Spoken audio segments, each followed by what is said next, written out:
అక్కినేని ఇంట మరోసారి పెళ్లి బాజాలు మోగనున్నాయి.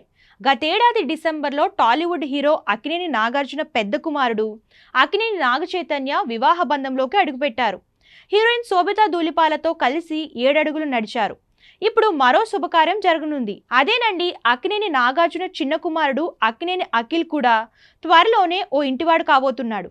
జైనాబ్ రవడ్జీతో అఖిల్కు గతేడాది నిశ్చితార్థం జరగగా వారిద్దరూ ఉంగరాలు మార్చుకున్నట్లు నాగార్జున సోషల్ మీడియా వేదికగా వెల్లడించిన సంగతి తెలిసిందే. ఇప్పుడు ఈ ప్రేమ జంట పెళ్లికి ముహూర్తం ఫిక్స్ అయినట్లు తెలుస్తోంది. జూన్ 6న అఖిల్ జైనాబ్ల వివాహం జరగనున్నట్లు ప్రచారం జోరందుకుంది. అయితే దీనిపై ఇంకా అధికారిక ప్రకటన రాలేదు. అయితే నాగ చైతన్య వివాహం తరహాలోనే అఖిల్ పెళ్లి కూడా అన్నపూర్ణ స్టూడియోస్ వేదికగానే జరగనుంది. ఈ క్రమంలోనే అఖిల్ పెళ్లి వేడుకకు సంబంధించి ఇప్పటికే పనులు కూడా ప్రారంభమయ్యాయని తెలుస్తుంది. గత కొంతకాలంగా అఖిల్ జైనాబ్ ప్రేమలో ఉన్న విషయం తెలిసిందే. ఈ క్రమంలోనే ఇరు కుటుంబాల పెద్దల అనుమతితో గత సంవత్సరం నవంబర్ 26న వీరి నిశ్చితార్థం అట్టహాసంగా జరిగింది. ఎంగేజ్మెంట్ తర్వాత ఈ జంట పలుమార్లు కలిసి కనిపించారు.